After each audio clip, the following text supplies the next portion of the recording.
Hello students, कैसे हो? तो हमारा जो टॉपिक कल चल रहा था, कल वाली क्लास में जनसंख्या समस्या, हमने कल आपको बताया बढ़ती हुई जनसंख्या से कौन कौन सी समस्याएं पैदा हो रही है। इसके बारे में हमने कल आपसे चर्चा की। तो आज का जो हमारा टॉपिक है वो है बढ़ती हुई जनसंख्या समस्या समाधान। अब बढ़ती हुई जनसंख्या से जो समस्या है, जो पैदा हो रही है समस्या, बढ़ती हुई जनसंख्या अनेक जो समस्याएं पैदा हो रही है, जो कल हमने आपको समस्याएं बताई, उसका हम सोल्यूशन कैसे करें, समाधान कैसे करें, उस बढ़ती हुई जनसंख्या का अधिकतम जो है उसका प्रयोग कैसे करें, तो उसके बारे में है बढ़ती हुई जनसंख्या समस्या और समाधान। तो देखिए, पहली जो समस्या है, समाधान, भौतिक संसाधनों का अनुकूलतम प्रयोग करके आर्थिक उत्पादन में वृद्धि की जाए। भौतिक जो संसाधन है, भौतिक संसाधन है भौगोलिक संसाधन, जैसे विभिन्न प्रकार के खनिज पदार्थ, जल, पेड़ पौधे आदि जो हैं, डीजल, पेट्रोल, कोयला, गैस, ये जो इनका जो उत्पादन है, भौतिक जो संसाधनों का अधिकतम प्रयोग करके, अनुकूलतम प्रयोग अर्थात उनका प्रयोग इस प्रकार से हम करें कि भावी पीढ़ी के लिए संसाधन भी बचे रहें और हमारे पर्यावरण को नुकसान भी ना पहुंचे। इस प्रकार का उनका प्रयोग करते हुए उत्पादन में वृद्धि की जाए। ठीक है ना? ये जो संसाधन है, चाहे जैविक संसाधन हो या अजैविक संसाधन हो, उन संसाधनों का प्रयोग हम इस प्रकार से करें कि हमारे पर्यावरण को नुकसान भी ना पहुंचे और आने वाली पीढ़ी के लिए जो है संसाधन भी बचे रहें और हमारी आवश्यकताओं की पूर्ति भी होती रहे। तो ऐसे जो विकास हम करें, इस प्रकार के उत्पादन को हम कहते हैं सतत पोषणीय विकास। इन्हें हम जो विकास करें, उत्पादन में वृद्धि करें, किस प्रकार से करें? सतत पोषणीय तरीके से जो है उत्पादन में वृद्धि करें। समझ गए? अब दूसरा आता है कृषि का नवीनीकरण किया जाए। अब देखिए, विश्व में बहुत से ऐसे देश हैं जैसे भारतीय, जहां पर कृषि परंपरागत तरीके से की जाती है, यानी साधारण औजारों से कृषि की जाती है। उसमें मेहनत, लागत अधिक आती है और लाभ कम होता है, उत्पादन भी कम होता है। तो कृषि का नवीनीकरण करेंगे, यानी आधुनिक खाद बीज का इस्तेमाल करें, बूंद बूंद फव्वारा पद्धति का प्रयोग किया जाए, जिससे जल की बचत होगी, और ऐसी फसलें हम बोएं जिन्हें कम पानी की आवश्यकता होती है। इस प्रकार की हम फसलें बोएं।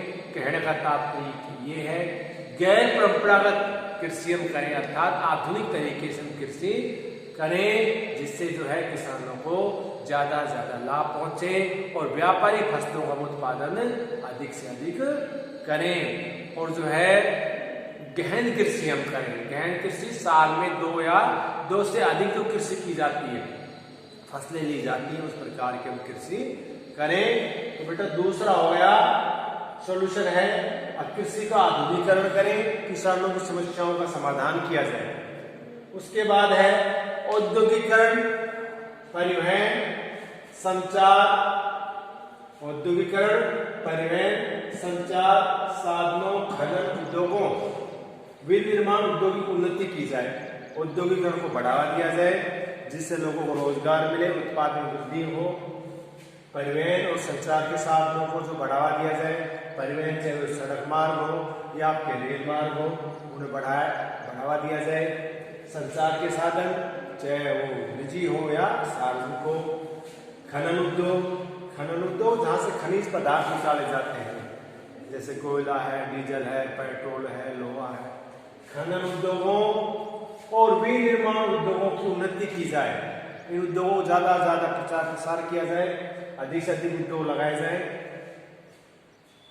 यंत्रीकरण, कोयला, पेट्रोल, डीजल, यंत्रीकरण, मशीन, कोयला, पेट्रोल, बिजली के अधिकतम उत्पादन पर नियंत्रण आवश्यक किया जाए, अर्थात इनका उत्पादन कम से कम किया जाए।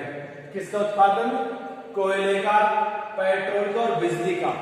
इनका उत्पादन कम से कम करें, इनका प्रयोग हम कम से कम करें। क्यों? क्योंकि कैसे संसाधन है?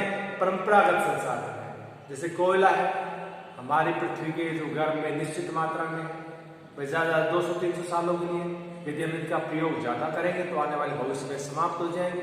इसी प्रकार जो बिजली है वो जल से बढ़ती है, कोयले से बढ़ती है, गैस है, पेट्रोल है, तो इनका प्रयोग हम कम से कम करें और इसके स्थान पर हम गैर परंपरागत ऊर्जा के साधनों का हम प्रयोग करें।